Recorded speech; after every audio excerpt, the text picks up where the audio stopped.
قرآن شریف اور حدیث بھی پڑھائی جاتی تھی، لیکن وہ فوکس تھا، لیکن دوسری بہت چیزیں پڑھائی جاتی جو اب ذرا آج کل مشکل ہو گیا. کالونیا نے کہا کہ بھئی یہ کون سی تعلیم ہے، ہم آپ کو فزکس اور اس قسم کی چیزیں پڑھائیں گے. زکوٰۃ لینے سے پہلے بینکنگ سسٹم میں دیر از اے ہیوج فلکچویشن کہ لوگ اپنے پیسے وہاں سے نکال کے دوسرے اکاؤنٹ میں ڈال دیتے ہیں. میں نے یہ دیکھا کہ تقریباً یعنی بریلوی حضرات اور دیوبندی حضرات تقریباً وہی کتابیں پڑھتے ہیں. یہ ایک چیز ہے جو جرمن والوں نے بھی چینج کرنا ہے. ٹھیک ہے، یہ نہیں ہو سکتا کہ وہ ان کو بس پیسے دے اور جائے بچوں اب جائیں. پاکستانی اسٹوڈنٹ جو جرمنی جاتا ہے اس کا اپنے لوگوں کے ساتھ انٹریکشن ہے، لیکن جرمن اسٹوڈنٹ کے ساتھ اس کا نہیں انٹریکشن ہوتا.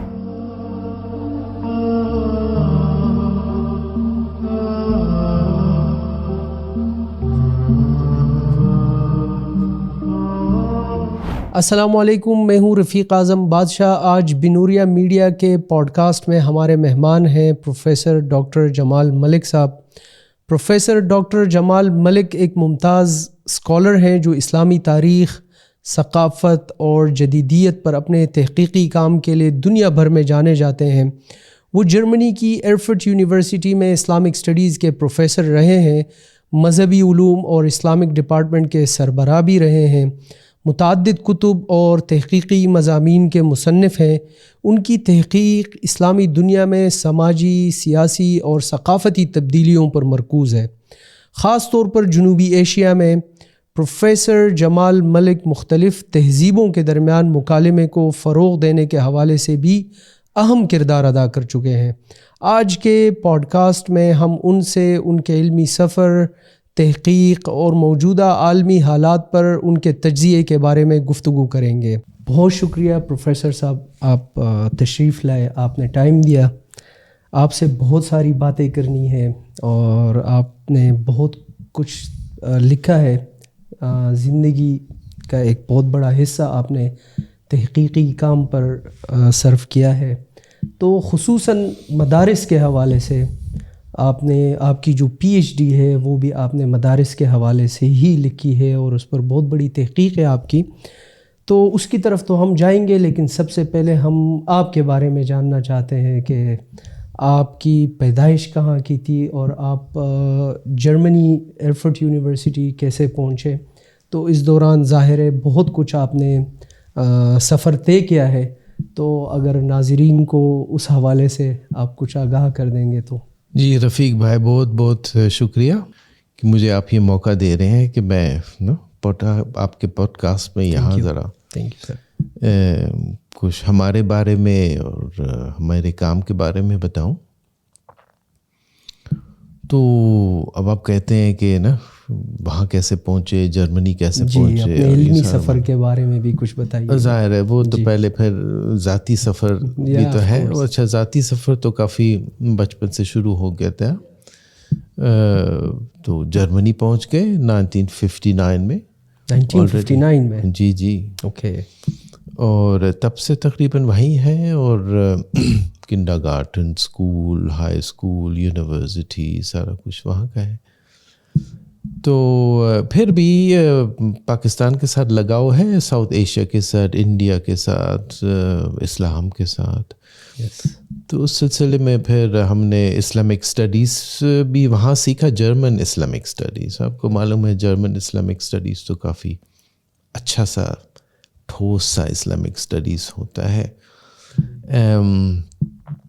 وہ کیا، ایم اے اس میں کیا، پھر پی ایچ ڈی کی میں نے ہائیڈلبرگ میں ساؤتھ ایشیا انسٹیٹیوٹ میں. اور وہ پھر موضوع یہی تھا کہ اسلامائزیشن کا حوالہ دیا ہوا ہے اس میں، اور دینی مدارس پر ہے نا، اس قسم کی چیزیں. تو یہ میں نے 86 میں مکمل کر لیا تھا پی ایچ ڈی. جی پی ایچ ڈی. پھر جرمنی میں یہ ہوتا ہے نا کہ if you want to stay, اگر آپ یونیورسٹی میں رہنا چاہتے ہیں تو آپ کو پھر دوسری کاوشیں کرنی پڑتی ہیں. مطلب یہ ہے کہ اور تحقیق کریں اور ساتھ ساتھ ایک اور کتاب بھی لگے. اچھا، وہ جو کتاب ہے یہاں کہتے ہیں پوسٹ ڈاک اس کو کہتے ہیں، لیکن یہاں کا پوسٹ ڈاک ذرا 1 سال یا 2 سال پر محدود ہوتا ہے.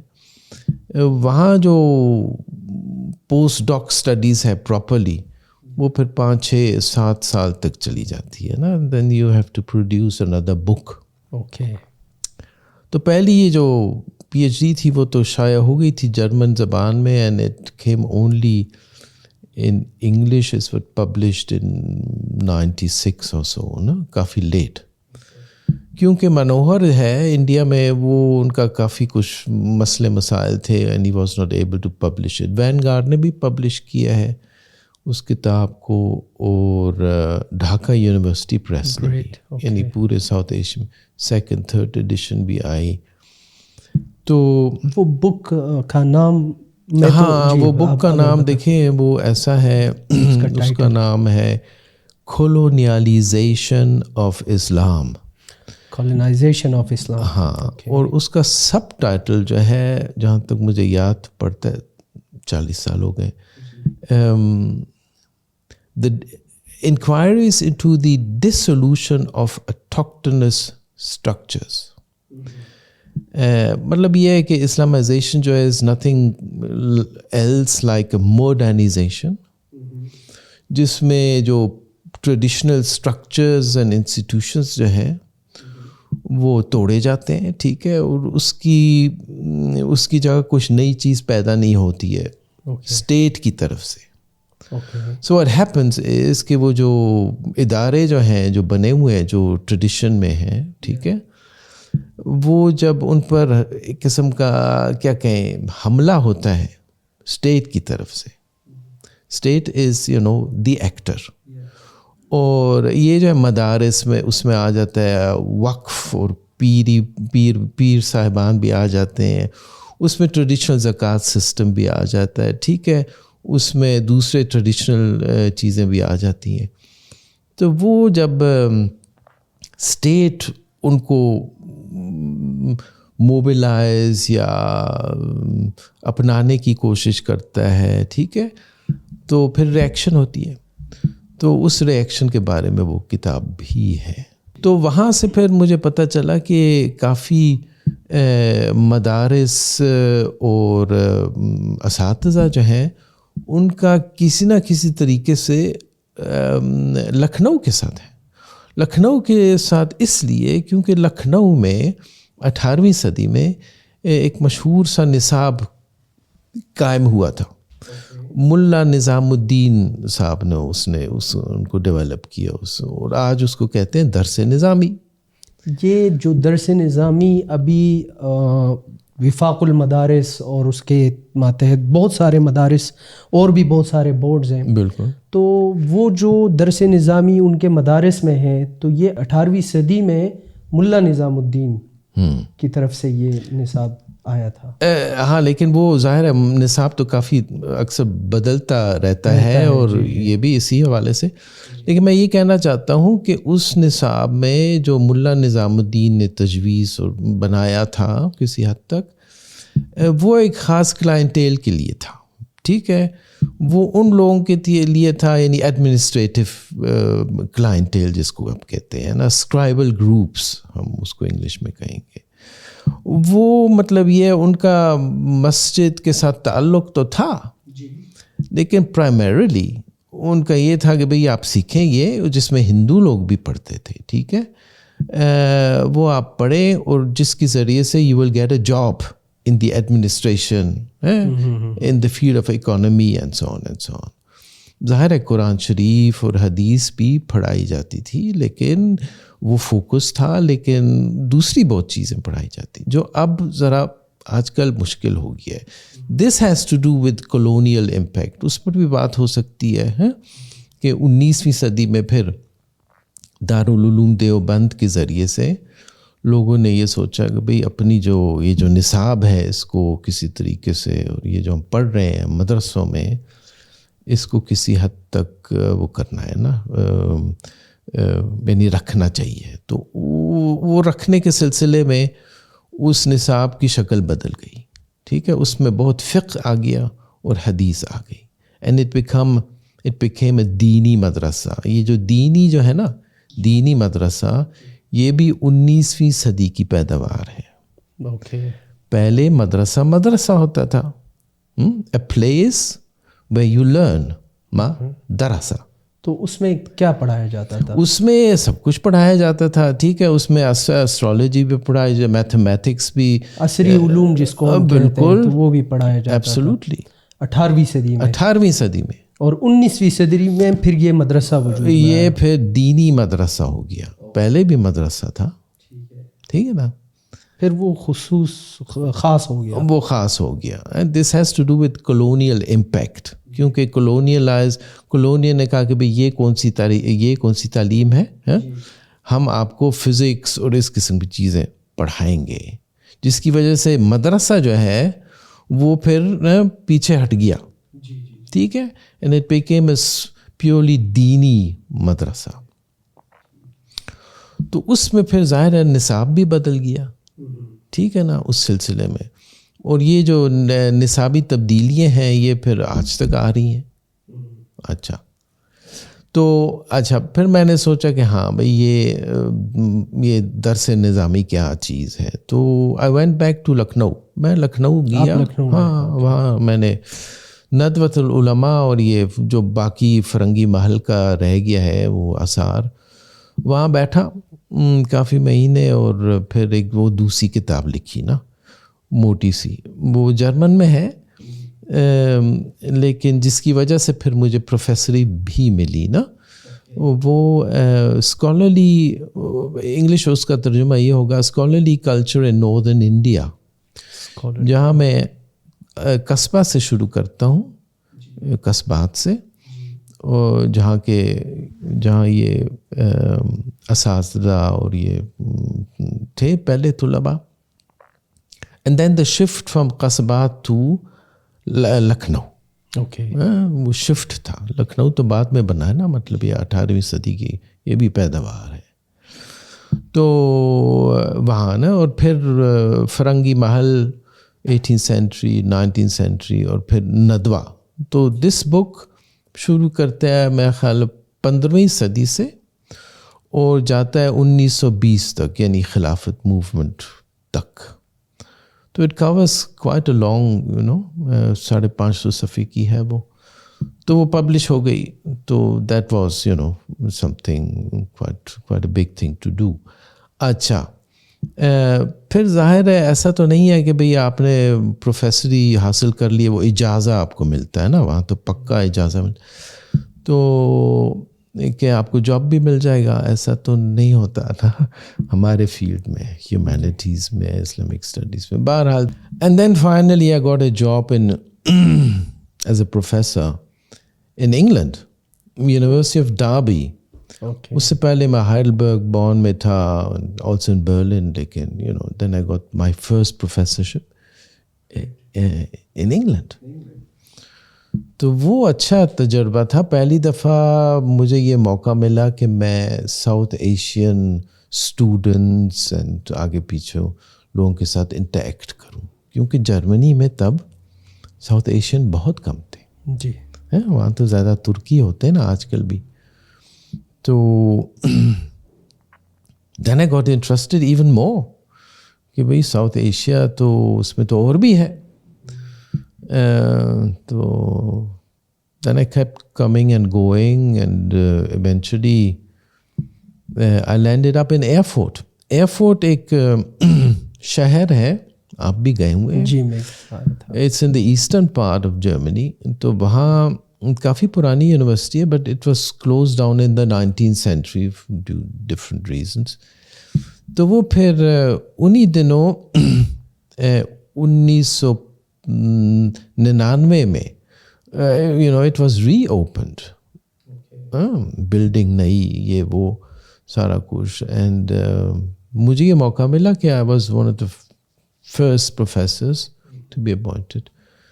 تو وہاں تھینک یو سو مچ سر. یہ بتائیں کہ آپ لکھنؤ تو چلے گئے, وہاں پر آپ پھر اس کے بعد آپ کی بک بھی پبلش ہو گئی, لیکن آپ نے پاکستانی مدارس کا بھی وزٹ کیا. ایک دفعہ آپ بتا رہے تھے ہمیں کہ آپ اکوڑا خٹک بھی گئے, جامعہ حقانیہ بھی گئے, اور بنوری ٹاؤن کے آس پاس بھی آپ جاتے رہے. اور یہ بھی بتایا آپ نے کہ آپ جامعہ نعیمیہ بھی گئے, بہت بڑے بڑے مدارس جو پاکستان کے ہیں.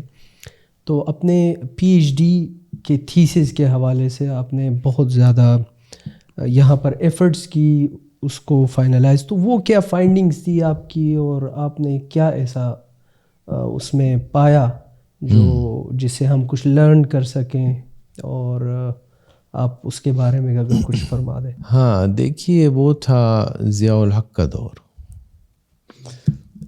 اور اسلامائزیشن کا چرچا تھا. مختلف قسم کے جو فیلڈز ہیں وہ اسلامائزیشن کے کیا کہتے ہیں شکار تھے. جی, لا ہو گیا, مختلف انسٹیٹیوشنز ہو گئیں, زکوٰۃ ہو گیا, نظریاتی کونسل ہو گیا, وقف ہو گیا, اس میں پھر مدارس بھی تھے. تو یہ چار فیلڈز ہیں جس کو میں نے اس کتاب میں کور کیا. ایک تو نظریاتی council, how it changed over the years. وقف اور اوقاف ڈپارٹمنٹ کے ساتھ کیا ہوا ڈیورنگ ضیاء اور اس سے پہلے بھی. پھر زکوٰۃ واز نیو, دا نیو زکوٰۃ سسٹم ہے 1980 میں وہ جاری کیا گیا. واٹ ہیپنڈ, تو فائنڈنگس تو بہت انٹرسٹنگ ہے, میں سارے بتا تو نہیں سکتا ہوں, لیکن اس کے بارے میں ہاں مثلا زکوٰۃ کے بارے میں مجھے ظاہر ہے لوگ تو کہتے ہیں, مجھے فگرز ملے and I proved it with these figures کہ اس میں یہ ہے کہ شیعہ حضرات کی جو تعداد ہے وہ بڑھ جاتی ہے نا تھرو دس زکوٰۃ سسٹم, کیونکہ وہ ایفیڈیوٹ کسی طریقے سے they organize they don't have to pay زکوٰۃ. یہ تو ایک بات ہے. دوسری بات ہے کہ زکوٰۃ لینے سے پہلے بینکنگ سسٹم میں دیر از اے ہیوج فلکچویشن نا, کہ لوگ اپنے پیسے وہاں سے نکال کے دوسرے اکاؤنٹ میں ڈال دیتے ہیں تاکہ زکوٰۃ نہ آل دیز تھنگس. سو ایک تو یہ. دوسرا there was a heavy reaction to the zakat system, خاص طور پر یہ فقہ جعفریہ کی طرف سے نا. وہ کیا ہوا, کیسے ہوا, ہاؤ ڈڈ دے مینیج, آپ نے اس کے بارے میں ہاں کافی کچھ نا. اچھا پھر yes and then now coming to the madaris نا. تب دیکھیے this was middle of the 80s 84 85. تو سب کہتے تھے یار یہ تم کیا کر رہے ہو, مدارس کو کیا ہے, مدارس میں کیا چیز ہے, ان کو کیوں نا. تو but I was very curious, so I went to different madaris, دیکھا وہ کیا کرتے کیا ہیں, بیکاز نو بڈی نیو, اس پر کام تو نہیں ہو رہا تھا نا. لیکن I was fortunate enough to encounter different very interesting figures. One of them was Abdul Wahab Halepota Sahib, مرحوم فوت ہو گئے. He was then in the Islamic university. تو ان کے نام پر ایک بہت مشہور سا رپورٹ چھپی ہے, اس کا نام ہے حال پوتا رپورٹ. حال پوتا رپورٹ, ٹھیک ہے. تو وہ اس لیے کیونکہ he was the leading figure in this report. This was on the مدارس, کہ ضیاء صاحب نے کہا کہ بھئی یہ مدارس کے بارے میں جانچ پڑتال کریں گے, یہ کیا ہو رہا ہے, کتنے ہیں, کہاں ہیں, کس قسم کے ہیں, اینڈ آل دیٹ. تو حال پوتا صاحب was, I remember sitting with ہم وہاں. تو انہوں نے اپنا جو ہے وہ کبرڈ جو ہے ان کو, he had a huge cupboard نا, آئرن کبرڈ, وہ نے کھولا. کہا یہ ملک صاحب یہ دیکھیں, یہ آپ کے سارے جو ہے نا وہ مواد جس کو کہتے ہیں. So at that set down, وہاں پتہ نہیں کتنے ہفتے میں ان کے ساتھ بیٹھا اینڈ روٹ ڈاؤن, اور یہ وہ سارا کچھ کیا, یو نو کافی ریسرچ مواد آپ کو ادھر سے ملا. بہت ٹھیک. Then I went to the field, no? Abdul Haq Haqqani صاحب, مولانا عبد الحق جو اکوڑا خٹک کے بانی ہیں, مولانا سمیع الحق وغیرہ کے, ان کے ساتھ مرحوم کے ساتھ, ہاں ان کے ساتھ بیٹھا. اور انہوں نے پھر اپنے تب رجسٹر جو ہوتے ہیں نا, آئی واز انٹرسٹڈ کہ بھئی یہ مدرسے والے کہاں سے آتے ہیں. اچھا, آپ یہ جاننا چاہ رہے تھے کہ یہ لوگ کہاں سے آتے ہیں اور کیوں آتے ہیں؟ کہاں سے آتے ہیں، کیوں آتے ہیں، ان کی فیملی، اور جیسے جی ایک اینتھروپولوجسٹ کرتا ہے، ایتھنالوجسٹ کرتا ہے نا وہ، تو انہوں نے وہ بڑے بڑے رجسٹر تھے نا، وہ رجسٹر کھولے نا، اور تب تو یہ گوگل شوگل نہیں تھا اور یہ سب کچھ نہیں تھا، تو مجھے لکھنا پڑا سارا بیٹھ کے. ٹھیک ہے، یہ 85 کی بات ہے، 85 86. اب تو ذرا مشکل ہو جائے گا یہ سارا معاملہ اس قسم کا کرنا. تو یہ ہم نے سب کیا. انہوں نے آپ کو ایکسیس دی اپنی؟ ایبسولوٹلی. اچھا، مولانا عبدالحق نے کہا آپ دیکھیں جو مرضی آپ کریں. اوکے، کیونکہ میں آئی مین، اور یہ تو دیوبندی حضرات تھے، بریلویوں کے ساتھ بھی یہی تھا. I went to مفتی نعیمی، یہ اکوڑا گڑی شاہو ہے نا وہاں، اور پھر ان کے بیٹے مرحوم کے ساتھ جو مارے گئے بیچارے سرفراز، اور ان کے بیٹے جن کے ساتھ ہمارا ابھی تک اچھا سا رابطہ ہے، ڈاکٹر راغب صاحب نا جو آج کل. ہاں جی. تو یہ سارا ہوا. میں نے وہاں سے جو بھی مجھے چاہیے تھا اپنی تھیسس کے لیے وہ میں نے کیا. اور یہ مدارس نے آپ کے ساتھ اس حوالے سے کافی مطلب ہیلپ آؤٹ کیا؟ انہوں نے کوئی مسئلہ مسائل نہیں میرے لیے کوئی کدھر سے آ رہے ہیں، کیوں کر رہے ہیں؟ کوئی مسئلہ نہیں تھا، واقعی نہیں. اب دیکھیں میں آرام سے اکوڑا خٹک گیا، وہاں بیٹھا رہا بھی. میں جامعہ نعیمیہ گیا، میں وہاں اندر شہر لاہور کون سا جامعہ نظامیہ وہاں گیا، میں جامعہ سلفیہ گیا فیصل آباد، میں جامعۃ المنتظر گیا. مطلب یہ سب مکتب فکر کے ساتھ میرا رابطہ تب تھا. اور یہ بعد میں پھر 30 سال بعد وہ ریوائیو ہوا نا میرے پروجیکٹ کے ذریعے سے نا. جی اس کی طرف اس کے بعد میں تو مطلب یہ سفر کافی مجھے دلچسپ لگا اور میرے لیے مفید بھی تھا، اور شاید دوسرے لوگوں کے لیے بھی مفید تھا. تو آپ جو ریسرچ کر رہے تھے اپنے پی ایچ ڈی تھیسس میں، تو کیا آپ ان کے سلیبس کو بھی دیکھ رہے تھے یا؟ ہاں جی، سلیبس کو ظاہر ہے پہلے تو آئی واز انٹرسٹیڈ کون ہے، کہاں سے آئے ہیں، ان کا بیک گراؤنڈ، کانٹیکسٹ، کس ماحول سے وہ آئے ہیں. ٹھیک ہے نا جی، یہ ساری چیزیں. پھر ظاہر ہے وہ پڑھتے کیا ہیں. جی تو اب میں نہیں کہہ سکتا میں ڈیٹیل میں نصاب میں گیا ہوں. ٹھیک ہے، میں نے ان کی کتابیں سچ پوری نہیں پڑھی، ظاہر ہے اتنا وقت بھی نہیں تھا. لیکن میں نے یہ دیکھا کہ تقریباً یعنی بریلوی حضرات اور دیوبندی حضرات تقریباً وہی کتابیں پڑھتے ہیں، سیم سلیبس ہے آلموسٹ نا 2-3. تو لیکن پھر بھی the out come is different. Out کم سے مطلب یہ کہ پڑھنے کے بعد پھر وہ آپس میں لڑتے ہیں یا؟ ہاں، یہ آپ نے ابھی کہا ہے لڑتے ہیں، لیکن مطلب نا تبادلہ خیال ان کا ہوتا ہے، لیکن ٹف ہو جاتا ہے کبھی کبھی نا، پٹ اٹ دس وے. تو سوال تو یہ پیدا ہوتا ہے، اور اس پر میرا خیال ہے کام ابھی تک نہیں ہوا کہ یہ آؤٹ کم کیوں ہوا. اور میرا خیال ہے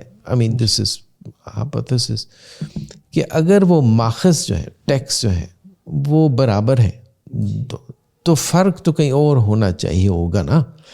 وہ یہ ہے کہ اساتذہ میں ہوگا یا دا وے آف ٹیچنگ، پیراگوگکس، کہ وہ کس طریقے سے انداز سے ان کو پڑھایا جاتا ہے. کیونکہ ماخذ تو سیم ہے، جب کتابیں ایک جیسی ہیں تو اس کا آؤٹ کم ایک جیسا کیوں نہیں ہے؟ ہاں تو اور تو میرا خیال ہے اس پر تحقیق ہونی چاہیے، لیکن تو یہ تو آپ کے آنے والے جو اسٹوڈنٹس ہیں ان کو آپ نے ایک بہت اچھا ٹاپک دے دیا کہ آپ جو ہے اس پر کام کر سکتے ہیں. ہاں absolutely. Okay. the teaching methods of course in the مدارس. اور پھر ملائیں آپ مختلف مکتب فکر کو کہ کس چیز پر وہ زور دیتے ہیں, کیوں دیتے ہیں, ان کے دلائل وہ کیا دیتے ہیں, مطلب یہ تو اچھا رہے گا میرا خیال ہے.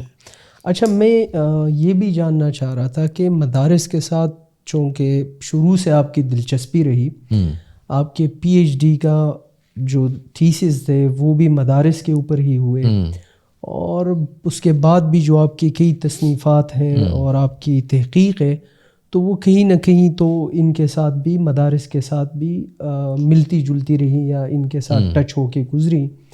تو مدارس کے طلباء کو آپ نے مختلف مواقع پر مختلف اندازوں میں, مختلف انداز میں ان کو کئی مواقع دیے آپ نے, مدارس کے طلباء کو بھی دیے اور گریجویٹس کو بھی دیے اور طالبات کو بھی اور دیے, طالبات کو بھی دیے آف کورس. تو یہ آپ نے پراپر ایک پروجیکٹ کیا تھا 2017 میں 16 میں, اور جس میں ہم بھی کسی نہ کسی انداز میں انگیج رہے آپ کے ساتھ. تو وہ کیا پروجیکٹ تھا اور اس سے کیا حاصل ہوا, اور کیا ایسے پروجیکٹ ہونے چاہیے مزید؟ ہاں دیکھیے, وہ پروجیکٹ تھا جو اسی کام کا, یعنی وہ پیداوار ہی ہے میرے مدارس کا جو 30 سالہ جو میں نے کیا تھا. پھر 30 سال کے بعد وہ عملی جامہ اس کو پہنایا جاتا ہے, which is incredibly nice نا. تو اس میں یہ تھا کہ بھئی ایک تو پہلے تو آپ کیا, ہم اور میری ٹیم کے بغیر تو یہ معاملہ ہو نہیں سکتا تھا نا. I had a very efficient team نا. تو ایسا تھا کہ یہ جو 5 مکتب فکر ہیں آپ کے, جی, دیوبندی, بریلوی, اہل حدیث, شیعہ حضرات اور جماعت اسلامی بھی, جی, میری تو خواہش یہ تھی اور یہ پوری بھی ہوئی کہ ان کو اکٹھا کر کے ایک ہی میز بٹھایا جائے, جی, اور ان کے ساتھ بحث مباحثہ کیا جائے, اور صرف مردانہ اساتذہ نہیں بلکہ خواتین نمائندگی بھی, اور پوری نمائندگی ہو. بلکہ ہم نے جو لوگوں کو پھر 2 سال بلایا اس میں زیادہ خواتین تھیں انفیکٹ, طالبات. تو وہ اچھا رہا. لیکن اس سے پہلے دیکھیں, جو بھی آپ چیز نہیں کرتے ہیں اس کے لیے آپ کو ہموار پلیٹ فارم بنانی پڑتی ہے, ٹھیک ہے. آپ ایک دم جمپ نہیں کر سکتے, اور لوگوں سے بھی یہ نہیں توقع کر سکتے ہیں کہ وہ ٹھنڈے پانی میں جمپ کریں, ٹھیک ہے. اس کے لیے آپ کو وہ اچھا, وہ ہم نے کیسے کیا, ہم نے یہ بڑے جو آپ کے حضرات ہیں, جتنے بھی وفاقوں کے سربراہ ہیں وہ ہیں, ان کو بلایا, ان کو آپ جرمنی لے گئے, ٹھیک ہے, بلایا وہاں, ان کے ساتھ 1 ہفتہ گزارا اور ان کو اپنا جو منصوبہ ہے وہ بتایا. منصوبہ یہ تھا کہ بچے یہاں آئیں ہمارے ساتھ اور ہمارے اسٹوڈنٹ کے ساتھ, جرمن اسٹوڈنٹ کے ساتھ بیٹھ کے پڑھیں. صرف دینی چیزیں نہیں بلکہ دوسری بھی چیزیں, دنیا میں تو دوسری بھی چیزیں ہوتی ہیں جو پڑھنے کی ہوتی ہیں, ٹھیک ہے, which are so important. اور وہاں کا معاشرہ بھی دیکھیں, اور دیکھیں کہ وہ جرمن جو ہیں وہ شاید غیر مسلمان تو ہوں گے لیکن ایفیشینٹ ہیں, صاف ستھرے ہیں, جھوٹ نہیں بولتے, اس قسم کی چیزیں. تو وہ نا, this was the major project کہ وہ آئیں, یہ دیکھیں, یہ پڑھیں اور پھر واپس جائیں. اچھا, واپس جا کے وہ کیا کریں. ہر بچہ جو ایئرفورٹ یونیورسٹی آیا تھا 2 ہفتوں کے لیے, یہ پروجیکٹ 2 ہفتوں کا تھا نا, 3 کھیپ آئے تھے. تو وہ جائے, چاہے وہ طالبات ہوں یا طلاب, وہ جائیں اپنے مدرسوں ہی میں جا کے اس قسم کے ورکشاپ کریں جو انہوں نے لرن کیا, جو انہوں نے لرن کیا دوسروں تک بھی پہنچائیں. اور ظاہر ہے وہ مشکل کام ہے کیونکہ وہاں ان کے جو ہوم مدرسے تھے چند, وہ نہیں چاہتے تھے کہ یہ اس قسم کا ورکشاپ وہ کریں, یہ وہ. تو ہم نے ان کی مدد کی, and it worked out. Okay. اور ایسا ہے کہ ہم پھر گئے بھی وہاں یہاں آئے, دیکھا کہ کون کیا کر رہا ہے نا, بڑا مزہ آیا اس میں, انٹریکشن رہی, بہت اچھی رہی. تو میں سمجھتا ہوں کہ سارے بچے جو ہیں, ایک آدھ بیچ میں ہوگا جو کہے گا یار یہ کیا تھا, وہ تو ہوتے ہیں, لیکن the majority was taken by this project, زبردست, ان کو مزہ آیا, پارٹیسپیٹ کیا ایکٹیولی. اچھا ہم نے کیا ان کے ساتھ, ایک تو پڑھا ہے, ظاہر ہے وہ اپنی, میری خواہش یہ تھی اور ابھی تک ہے کہ یہ مدرسوں میں یا ایون ان یونیورسٹیوں میں جو پاکستانی اسٹوڈنٹ ہیں یا for that matter Indian student, وہ اپنے لوگوں کو بھی پڑھیں.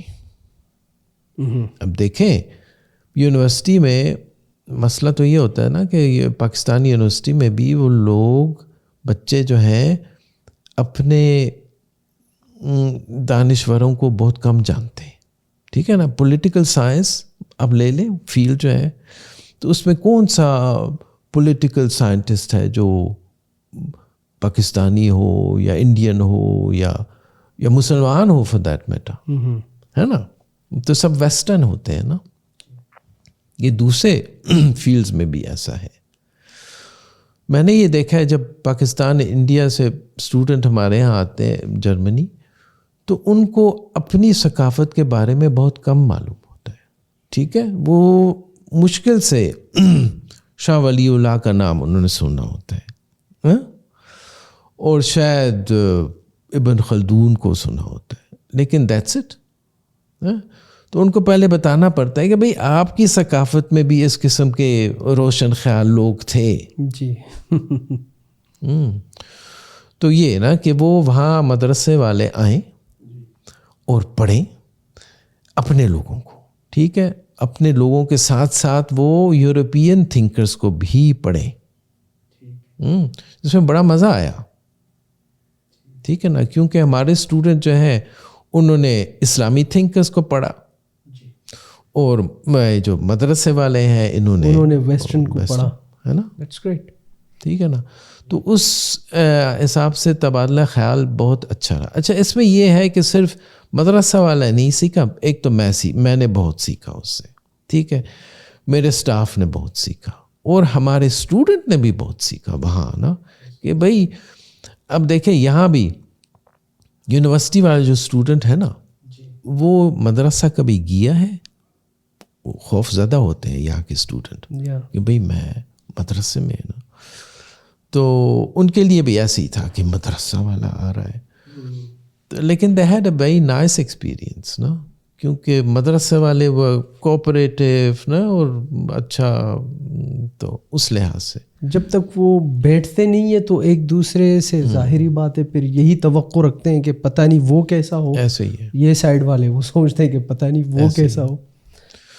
تو اس سلسلے میں وہ سارے پانچوں مکتب فکر کو ایک جگہ بٹھانا اور ان سے گفتگو کرنا اور ان کی گفتگو آپس میں کروانا, وہ بھی اچھا تھا. کیونکہ یہاں ایک دیوبندی تھا, وہاں ایک بریلوی تھا, وہاں ایک شیعہ تھا, وہ اکٹھے بیٹھے ہوئے تھے, اور کبھی کبھی ان کو اس ایک ہی کمرے میں رہنا بھی پڑتا تھا, ہے نا. تو وہ ان کے لیے میرا خیال ہے کافی اچھا ایکسپیرئنس تھا. ہاں, تو یہ ہم نے کیا, ظاہر ہے آسان نہیں تھا, لیکن اٹ واز فن. اچھا, اب یہ ہوتا ہے جنرلی کہ یہاں سے لوگ جب وہاں جاتے ہیں تو آپ تو لے کر گئے, ظاہر ہے آپ نے اس کے لیے پچ تیار کی, ان کو بتایا تاکہ ان کو کوئی کلچرل شوق نہ لگے, کوئی ریلیجیس شوق نہ لگے, ہر چیز کے حوالے سے آپ نے ان کو تیار کیا. پاکستان سے جنرلی اس طرح ہوتا ہے کہ بہت سارے لوگ جب جاتے ہیں تو وہاں پر ان کو بہت سارے شوقس لگتے ہیں, اور ان کی وجہ سے یا تو نفسیاتی طور پر بھی وہ متاثر ہوتے ہیں, اور یا وہ واپس بھاگ کے آ جاتے ہیں. وہ سمجھتے ہیں کہ پتہ نہیں وہاں تو بس کوئی اور ہی دنیا ہے اور وہ ہمارے لیے نہیں ہے. تو اس حوالے سے آپ کیا سمجھتے ہیں کہ مطلب جو یہاں کی دنیا ہے اور وہاں کی دنیا ہے, تو ان دونوں دنیاؤں کو جوڑنے میں آپ نے تو بڑا اہم کردار ادا کیا ہے. آپ نے بہت کچھ تہذیبوں کے درمیان مکالمے اور ان چیزوں کو آپ نے بہت پروموٹ کیا ہے, لکھا بھی ہے. اس حوالے سے آپ تھوڑا سا اگر اپنی طرف سے کچھ روشنی ڈالیں گے. جی, کل ہی بات ہو رہی تھی جرمن یہاں جو 2-3 رہائش پذیر ہیں ان کے ساتھ کہ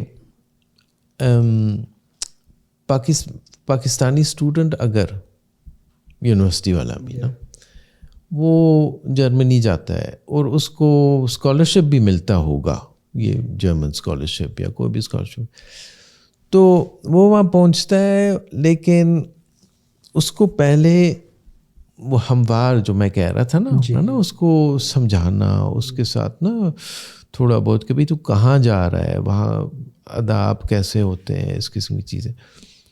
دس از موسٹ امپورٹنٹ. وہاں کیا ہوتا ہے, وہ پاکستانی بیچارہ وہاں جاتا ہے اور وہ ظاہر ہے اپنے ہی میں مل گھلتا ہے اور وہاں سے لیکن نکلتا نہیں ہے. پاکستانی اسٹوڈنٹ جو جرمنی جاتا ہے اس کا اپنے لوگوں کے ساتھ انٹریکشن ہے, لیکن جرمن اسٹوڈنٹ کے ساتھ اس کا نہیں انٹریکشن ہوتا ہے. ٹھیک ہے, وہ اپنے ہی دائرے میں پھنسا رہتا ہے. یہ ایک چیز ہے جو جرمن والوں نے بھی چینج کرنا ہے. ٹھیک ہے, یہ نہیں ہو سکتا کہ وہ ان کو بس پیسے دے اور جائے بچوں آپ جائیں اور جو مرضی کریں, بلکہ ان کا بھی ایک نا ان کو پہلے ایک ایسا طریقہ کار ہونا چاہیے, سمجھاؤ ان کو. جی بالکل, کہ وہ نا وہاں کی ثقافت وہاں کے لوگوں کے ساتھ تھوڑا بہت ان کا وہ ہو, لیکن یہ یہاں بھی ہو سکتا ہے. سو دیٹس امپورٹنٹ نا, کہ آپ بھیجنے سے پہلے, جانے سے پہلے آپ یو شوڈ نو کہ آپ کہاں جا رہے ہیں. کبھی کبھی یو کین ناٹ افورڈ, کیونکہ وقت نہیں ہوتا ہے, پیسے نہیں ہوتے نا, اس قسم کی چیزیں. لیکن میرا خیال ہے کہ اس کے بغیر ٹھیک طرح لوگ انٹیگریٹ نہیں ہو سکتے. پاکستان میں کئی 100 نہیں 1000 مدارس ہیں. اب ان میں سے کچھ طلباء ایسے بھی ہوتے ہیں جو آگے جا کر یونیورسٹیز میں پڑھنا چاہتے ہیں. اب جیسے HAC نے مدارس کے جو بورڈز ہیں ان کو MA عربک اور اسلامک اسٹڈیز کے مساوی ایک ایکویلنسی دے دی. بالکل. اب وہ کہتے ہیں کہ آپ یا تو اسی پروگرام میں پاکستان کی کسی یونیورسٹی میں چلے جائے تو آپ MPhil کر لیں یا PhD کر لیں. اس کا بیک گراؤنڈ تو یہ ہے کہ نیچے تحتانی اسناد ہم جن کو چھٹا سال 4th یا وہ تو نہیں ہوتا ان کے پاس, ڈائریکٹ HAC ایک ایکویلنسی دے دیتا ہے ماسٹرز کی. تو کیا مدارس کے طلباء کے لیے بھی کوئی مواقع جرمنی میں اور ان ویسٹرن کنٹریز جتنی بھی ہیں ان میں کچھ ہوتا ہے؟ آپ نے تو ہم نے دیکھا کہ کچھ جب آئے تھے ہم آپ کے پاس تو آپ کے پاس مدارس کے بیک گراؤنڈ کے کچھ اسٹوڈنٹس تھے اور انہوں نے وہاں سے PhDs بھی کی, وہاں پروفیسرز بھی لگے یا وہاں کچھ پروجیکٹس میں کام کر رہے ہیں. تو ممکن ہے کہ وہ یونیورسٹیز سے ہی آئے ہوں, مدارس کے بعد یونیورسٹیز کو جوائن کیا ہو. تو اس حوالے سے آپ کچھ بتا سکتے ہیں کہ کوئی اپرچونیٹیز ہیں, کیا یہ لوگ اس طرف نکل سکتے ہیں؟ دیکھیں یہ تو ہے کہ پاکستان کا وہ مین پاور ایکسپورٹ تو کافی ہیوی ہے. جی ٹھیک ہے, اب اس فیلڈ میں بھی لوگوں کو باہر بھیجنا معلوم نہیں یہ اچھا ہے یا نا. بات یہ ہو جاتی ہے, دیکھیں وہاں جو سوسائٹی ہے وہ, میں یہ نہیں کہنا چاہتا وہ غیر مذہبی ہے, وہ غیر مذہبی نہیں ہے. یہ جو ہے نا سیکولر غیر مذہبی مطلب غلط ہے. سیکولر کا مطلب غیر مذہبی ہونا نہیں ہے. ٹھیک ہے نا. اس میں یہ ہے کہ ایک وہ ہے, ایک یہ اسٹیٹ ہے اور یہ گرجا ہے یا مذہب ہے, لیکن دونوں کا رول ہے. ٹھیک ہے, اور دونوں آپس میں ایکسیپٹ بھی کرتے ہیں. تو اب اگر وہاں یہاں سے لوگ جائیں اور وہ وہاں پڑھنے کی کوشش کر رہے ہیں اور وہاں تبلیغ شروع کر دیں, تو معلوم نہیں کہ وہاں کے لوگوں کو یہ پسند آئے گا یا نہیں. ٹھیک ہے نا. اگر وہ وہاں پڑھنے جائیں صرف تو پھر تو کوئی بات بھی بنتی ہے، لیکن میری رائے میں وہاں تبلیغ شروع کرنا کوئی مناسب بات نہیں ہے، ٹھیک ہے، کیونکہ وہاں ریسنٹمنٹ بہت ہو جائے گا کہ بھئی یہ کیوں آیا ہے، یہ کیوں مجھے اسلام کی طرف لے جانا چاہتا ہے. تو یہ چیزیں ذرا اس کا خیال رکھنا چاہیے. مجھے یہ معلوم ہے، اس پہ کتاب بھی ہم نے لکھی ہے تبلیغ کے بارے میں، دعویٰ ایز کلچر یا دا کلچر آف دعویٰ، وہ آئی ہے ابھی پچھلے سالوں میں. اس میں یہی بتانے کی کوشش کر رہے ہیں کہ اکثر لوگ یہاں ویسٹ میں مسلمان جو ہیں وہ سمجھتے ہیں کہ وہ دار الدعوہ ہے، اوکے، ہے نا، تو دار الدعوہ، دار الدعوہ، ہاں دار الدعوہ، کہ وہاں پر دعوت دینی چاہیے. تو وہ پھر گڑبڑ ہو جاتی ہے نا، کیوں دینی چاہیے، ہے نا. آپ دین کو ایک طرف رکھیں، اپنا کریں دین، نمازیں پڑھیں اور جو کچھ بھی کریں، لیکن اپنے حلقے میں، اور باہر پھر اپنا دنیاوی کام کریں جو کرنا چاہیے. ٹھیک ہے نا. تو کیا مدرسے کے سرٹیفکیٹ پر یا جو HAC ان کو پرووائڈ کرتا ہے اس کی بنیاد پر کوئی اسٹوڈنٹ ایئرفرٹ میں یا کسی اور یونیورسٹی میں داخلہ لے سکتا ہے؟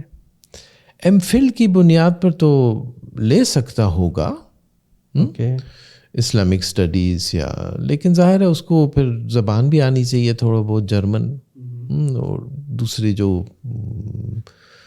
کنڈیشنز ہیں، لیکن ہونا تو چاہیے، کیونکہ MPhil جو ہے is equal to the German master. Okay, تو اس کو ماسٹرز کی ملتی ہے بٹ وہ MPhil کی نہیں ہوتی، وہ جا کر کسی یونیورسٹی میں MPhil کر سکتا ہے اور MPhil کے بعد پھر وہ وہاں اپلائی کر سکتا ہے، وہاں پھر پوٹینشلی اپلائی کر سکتا ہے. لیکن اگر وہ اس سے پچھلی اسناد مانگیں گے تو وہ اس کے پاس وفاق کی ہوں گی. ہاں نہیں، وہ تو پھر مشکل ہو جاتا ہے، کیونکہ وفاق والی جو ہے وہ ظاہر ہے جرمنی میں وہاں پہ اس کی ایکسیپٹنس نہیں ہوگی، کم از کم جرمنی میں. May be in the UK is different, ٹھیک ہے نا، اور یونائٹڈ اسٹیٹس یا شاید کینیڈا میں، کیونکہ وہاں ظاہر ہے تعداد بھی بڑی ہے زیادہ پاکستانی ہندوستانیوں کی، اینڈ دا پیپل نو کہ وفاق ہے کیا. جی. جرمنی میں تو دیکھیں ترکوں نے کافی وہ کیا ہوا ہے، یعنی نا ان کا سلسلہ زیادہ چلتا ہے وہاں نا، تو وہ جرمن لوگ اس سے زیادہ آشنا ہے. اوکے، ٹھیک ہے نا، they understand what Turkish ministry of education اور یہ کہتی ہے، بلکہ وہاں کے ترکی ائمہ جو ہیں مساجد میں وہ آتے رہتے ہیں نا فرام ٹرکی، بہت ہے. یعنی میں یہ کہہ سکتا ہوں کہ جرمنی میں 50% ماسکس جو ہیں مساجد، وہ تقریباً 1,500 مساجد بنیں گے اپروکسیمیٹلی. وی ہیو سم 3,000 مساجد نا، یا 2,500. تو وہ جو ہے وہ ترکی کیا کہتے ہیں ministry of education and religious education سے وہ بھیجے جاتے ہیں. اوکے، تو مطلب وہ بھی ذرا اگر وہاں کھپانا چاہیں آپ لوگوں کو ایز اے ائمہ تو وہ مشکل ہے. وہ اس لیے بھی مشکل ہے کہ اب 10 سالوں سے وہاں ایک نیا پروگرام قائم ہوا ہے، جرمن حکومت نے قائم کیا ہے، سینٹرز آف اسلامک تھیولوجی، یعنی دینیات کے مراکز، ہاں، جس میں مسلمان پروفیسر پڑھائے گا یا پڑھائے گی، اور جو اسٹوڈنٹ ہیں وہ زیادہ تر نسبتاً شاید سارے مسلمان ہوتے ہیں. وہ اس لیے کہ حکومت یہ چاہتی ہے کہ مسلمان بچہ جو ہے اس کو بھی اسکول میں اسلامی دینیات پڑھائی جائے، جیسے کرسچن تھیولوجی اسٹوڈنٹ کو پڑھائی جاتی ہے نا اسکولوں میں, اور جوس کو جوئش تاریخ پڑھائی جاتی ہے تھیولوجی, ویسے بھی مسلمان بچے کو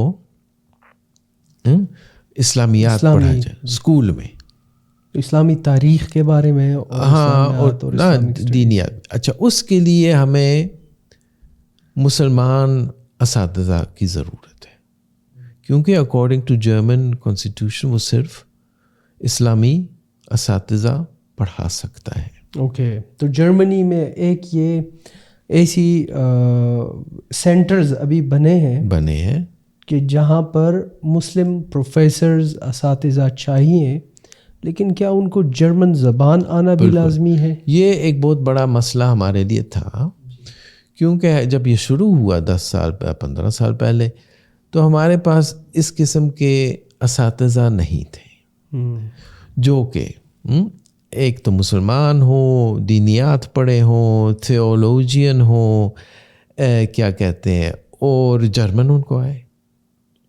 جو اسٹوڈنٹ جو میرے پڑھے ہوں وہ تو اسلامک اسٹڈیز کے ہیں, مسلمان بھی ہیں, اور چند واقعی وہاں پھر کھپائے گئے, وہ وہاں پروفیسر بن گئے ان مراکز, کیونکہ لوگ نہیں تھے, ابھی تک نہیں ہے.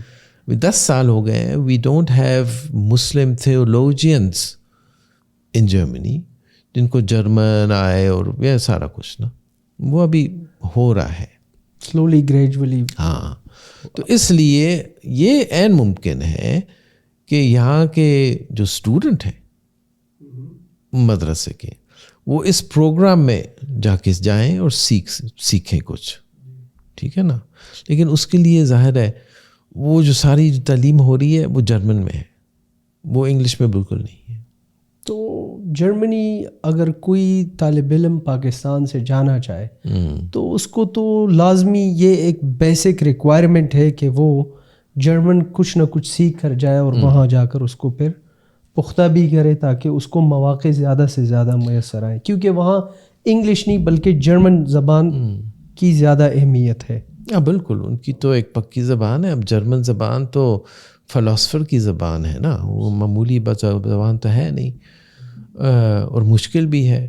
لیکن اس کے لیے دیکھیں یہاں گوٹے انسٹیٹیوٹس ہوتے ہیں پاکستان میں, اور نمل بھی ہے, اور پتہ نہیں کیا کیا ہے. تو جرمن تو آدمی یہاں سیکھ سکتا ہے, لیکن انویسٹمنٹ چاہیے ہوتی ہے, وقت چاہیے ہوتا ہے. ایک کوشچن میرے ذہن میں آ رہا ہے کہ مدارس پر تو آپ نے بڑی تحقیق کی ہے زبردست قسم کی, لیکن جو ہمارا HAC ہے پاکستان کا ہائر ایجوکیشن کمیشن, تو ان کا جو ریسرچ کا معیار ہے, اور کیا یہاں کے گریجویٹس اگر جرمنی جاتے ہیں تو کیا وہ آپ کے معیار پر پورا اترتے ہیں, اور کیا یہ لوگ اپنا جو کام کر رہے ہیں وہ بیسٹ کر رہے ہیں؟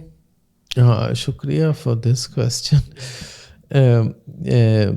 سوال ذرا پیچیدہ سا ہے اور جواب بھی ایسے ہی ہے. دیکھیے HEC نے شروع کیا تھا پروفیسر عطاء الرحمن صاحب کے ساتھ میرا خیال ہے, یا تب وہ نا, تو ہی فوکس آن ٹیکنالوجی اور کمپیوٹر اینڈ آل دیٹ. میں نے ان سے تب بات کی تھی, میں نے کہا کہ بھئی ہیومینٹیز کے بغیر آپ کسی امت کو کھڑا نہیں کر سکتے, ممکن ہی نہیں ہے, ٹھیک ہے. ان کا فوکس ٹیکنالوجی کی طرف نہیں, لیکن ہاں بالکل, لیکن as a HEC higher education commission آپ کا یہ فرض بنتا ہے, میں یہ کہوں گا کہ آپ ہیومینٹیز کو, جس میں سوشل سائنسز آ جاتا ہے, ٹھیک ہے, تاریخ آ جاتی ہے, فلسفی آ جاتی ہے, یہ بنیادی قانون, یہ ایک بہت اہم اور بنیادی اس کا بنیاد ہے, بنیادی معاشرے کی. ایبسولوٹلی, ٹھیک ہے. یہ آپ لوگوں کو کمپیوٹری سکھائیں گے تو ان کو مطلب یہ ہے نا, وہ تو ان کو سمجھ ہی نہیں آئے گی کمپیوٹری آئی کہاں سے, ٹھیک ہے نا. تو یہ بھی ایک بنیادی چیز ہے جس کو HEC کو ذرا وہ کرنا میں نہیں زیادہ سپورٹ کر رہے. دوسرا یہ آپ نے کہا معیار. اب معیار کا کیا بتاؤں آپ کو. مجھے مختلف یونیورسٹیوں کی طرف سے PhD بھیجتے رہتے ہیں لوگ, ٹھیک ہے, کہ آپ اس کو ایویلویٹ کریں. اچھا, وہ ایویلویٹ کرنا میرے لیے اس لیے مشکل ہوتا ہے اور بہت ہی مشکل ہوتا جا رہا ہے کہ ان کا معیار جو ہے وہ اتنا گرا ہوا ہے, تھیسس, ٹھیک ہے. میں ان کو لکھ بھی دیتا ہوں کہ بھئی اس میں یہ غلطی ہے, اس لیے میں اس کو پڑھ نہیں سکتا, یہ میرا وقت ضائع ہوگا اور آپ کا بھی وقت ضائع ہوگا. وہ کسی اور کو دے دیں جو ان کو پاس کر دیں گے یا جو بھی کر دیں گے آپ نا. یعنی حیرت انگیز مجھے تھیسس آئی ہوئی ہیں جو کہ میں کہتا ہوں کہ پاکستان سے, ہاں پاکستان سے. تو وہاں آپ کو لازماً اگر آپ انٹرنیشنلی, اگر آپ یہاں گھر میں پاکستان میں کرنا چاہتے ہیں تو وہ ٹھیک ہے, وہ پھر کام دے دیتا ہے آبویسلی. لیکن آپ انٹرنیشنلی اگر کچھ کرنا چاہتے ہیں تو آپ کا معیار بہتر ہونا چاہیے. اس کے لیے آپ کو سنسیئر لوگ چاہیے جو اس پر کام کریں, جو آپ کو تجاویزیں دیں, ٹھیک ہے, اور اس کو آپ وہ کریں, ٹھیک ہے, اس کو عملی جامہ پہنائیں.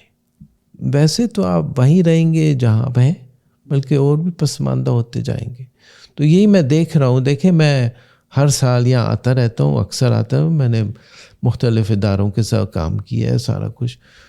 تو مجھے تھوڑا سا وہ بھی آتا ہے کہ بھئی یہ کیا ہو گیا پاکستان کے ساتھ نا, کہ اتنا یہ نہیں گر گئے نا. تو اگر آپ یہاں کچھ کر سکتے ہیں,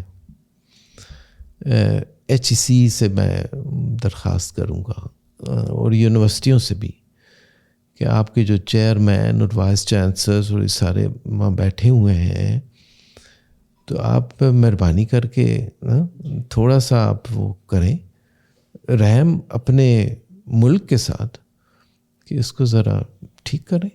مطلب پاکستان میں حقیقت پر مبنی اگر ہم بات کریں تو ریسرچ کا معیار بہت گرا ہوا ہے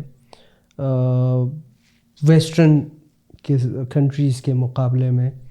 تو ہم واپس آتے ہیں مدارس کی طرف. آپ نے ابھی حال ہی میں قطر دوحہ یونیورسٹی کا دورہ کیا, وہاں پر آپ نے کچھ لیکچرز دیے, اس کے بارے میں آپ بتائیں گے کہ وہ کیا لیکچرز تھے؟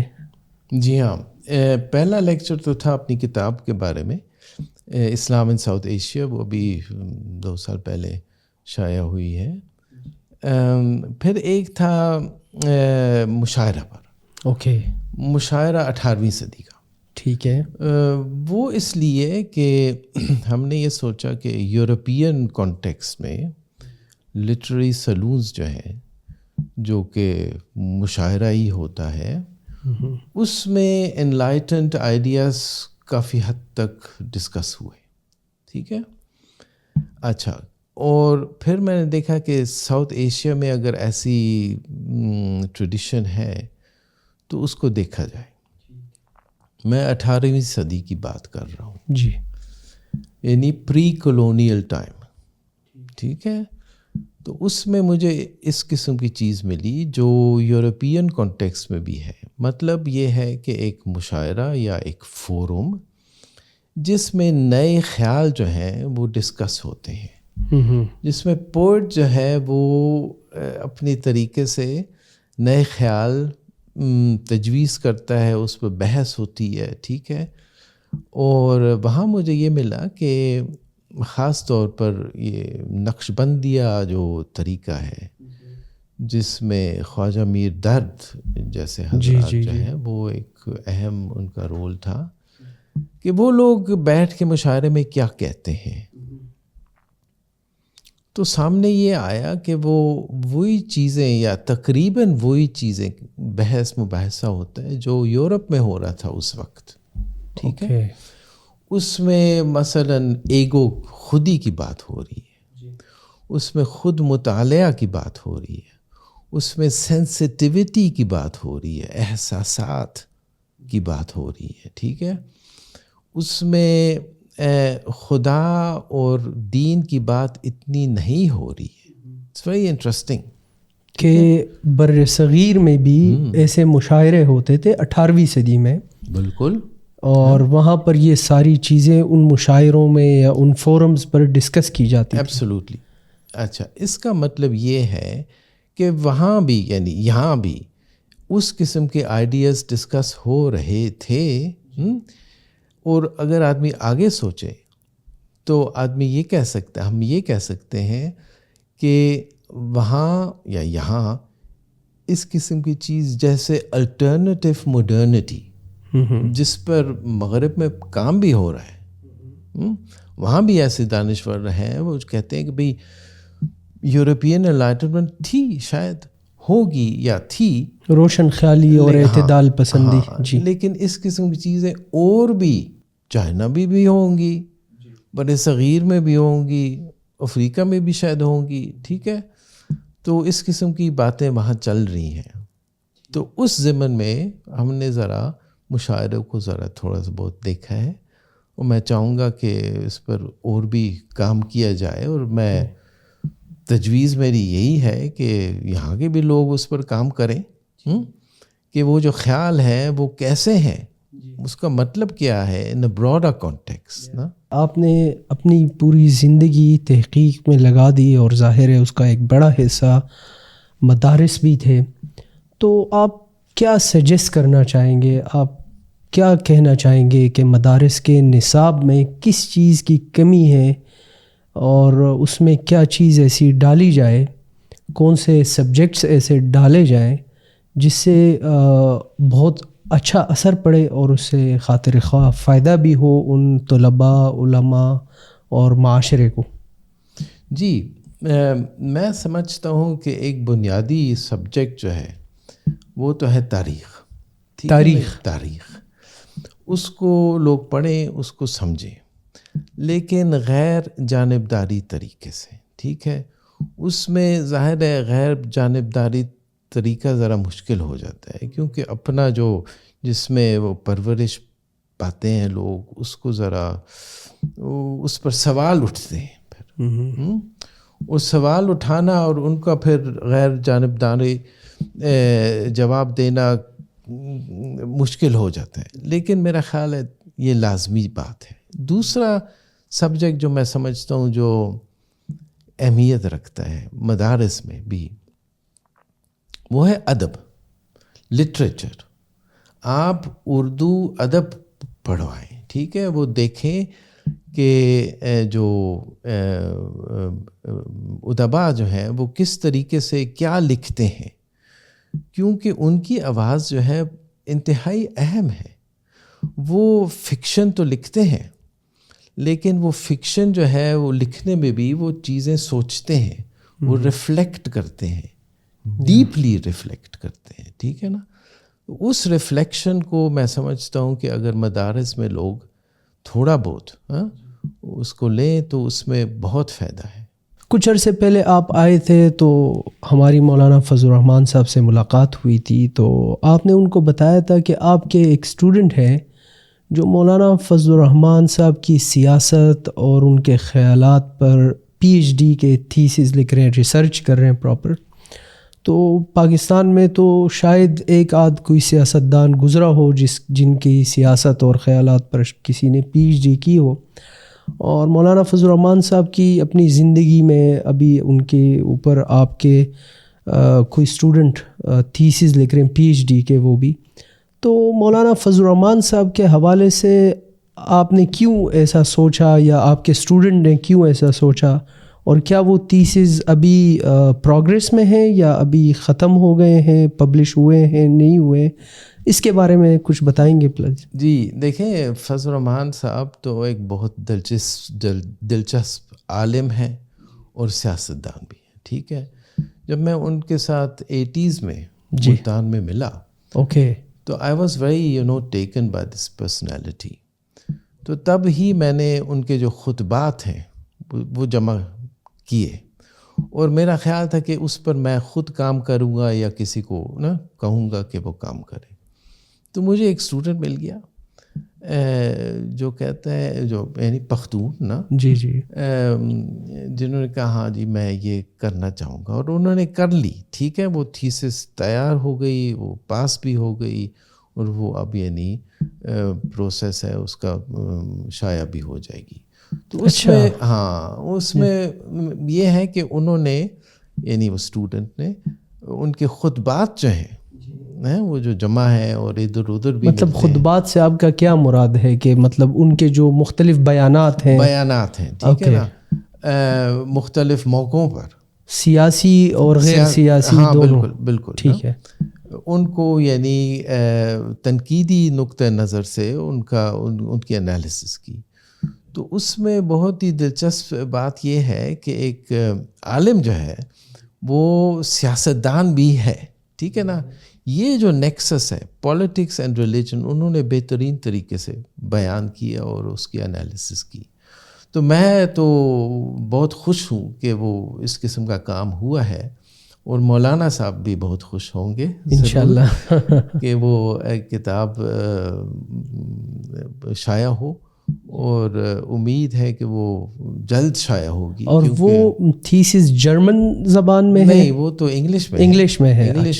اچھا. اور میں یہ بھی چاہوں گا کہ اس کا جب وہ شائع ہو جائے تو اس کا اردو ترجمہ بھی آئے. بالکل. بہت شکریہ آپ آئے. سوالات تو بہت ہیں اور یقیناً ہم اس سلسلے کو مزید بڑھائیں گے, لیکن وقت کی تنگی کے باعث اس سلسلے کو آج ختم کرتے ہیں.